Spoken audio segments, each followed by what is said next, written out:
Now, news this morning is that Harry Maguire is set to start, and that is in a back four. Which I think has made a few people quite happy that it's a back four. How do they feel about Harry Maguire starting, though? talkSPORT also understands that Gareth Southgate will choose Bukayo Saka ahead of Phil Foden in a front three. Should be Saka with Foden, in my opinion. It shouldn't be one or the other. I just...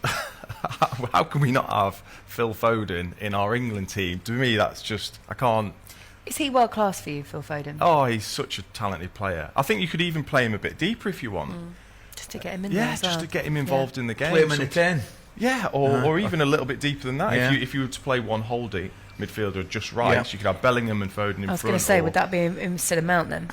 Yeah, absolutely, yeah. I just think Phil Foden's one of the most exciting young players I've ever seen, let alone the fact that he's English as well. I want to see him every game, start every single game. You know, earlier on you were saying about how Gareth Southgate, he has his loyalties in certain players because they haven't let him down. Do you think he also has that in terms of players that he feels haven't performed to his expectations on the big stage? Because Phil in the last tournament in the 2016 Euros, he didn't start the games towards the end, did he? And he kind of almost... Well, he favoured Saka for a start and he favoured Sterling. Do you think he's still looking back at that Phil Foden rather than the one that we see now? I think he's got his own way, Gareth Southgate, and he is a defensive-minded manager, I would say, in the main. Yeah. And I think he thinks so importantly about what you need to do out of possession in his teams. I think that's just so important, rather than maybe some players having a lot more freedom. You have to do the jobs defensively when you haven't got the ball, and he really likes what Sterling does.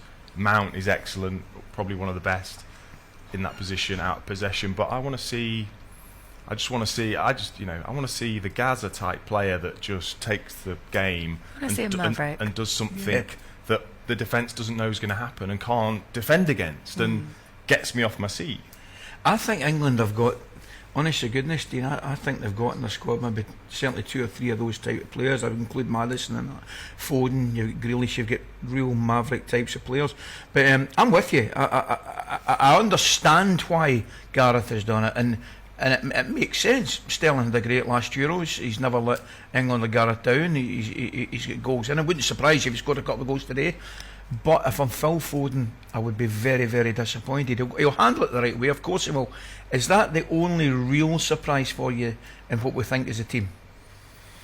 I think the change of formation, I think, is key in my mind. Anyway, I want to see a back four, especially against teams that we know are going to sit there and be really frustrating to play against. You just don't need that extra centre back on the ball. There's just no point. Get someone on the ball that can make things happen. But it's in my head, do I care how they play if they keep progressing and I just go along with the ride and you get into the quarters and the semis, and then probably not. I'd take us going as far as we can in the tournament and maybe not being great to watch over exciting football, but then getting knocked out. And that's the conundrum. I know what you mean, because almost you think your day-to-day football, weekly in the Premier League and things like that, you want to see some sort of excitement, right? But I know what you mean. In a World Cup, only comes around once every 4 years.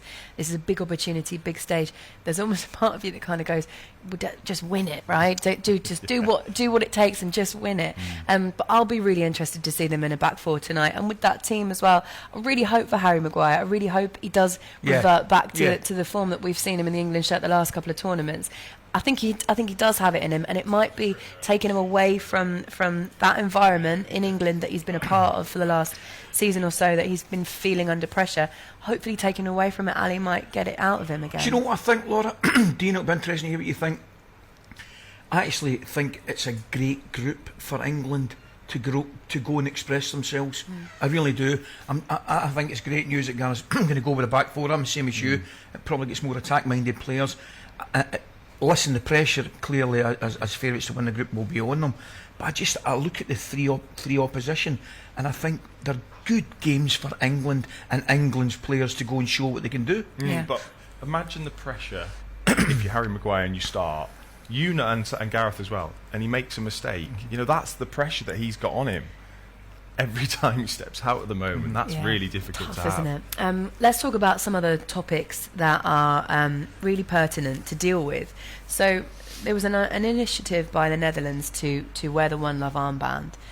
to represent how these nations, the captains from these 8 or so nations that are going to wear this armband, to say, look, these are our beliefs. We believe that football is for everybody. We support the LGBTQ plus community, and we're going to wear that armband in solidarity and as a sign that we support it.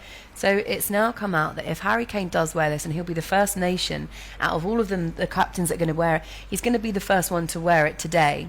If he does wear that, and he's made his position very clear that he will wear that, there's a possibility he might be booked before he's even kicked the ball. Then he might get another booking the next time he does it, and then we might see him miss games. There's no clarity from FIFA on what's going to be happening. Horrendous from FIFA to even put players in that position.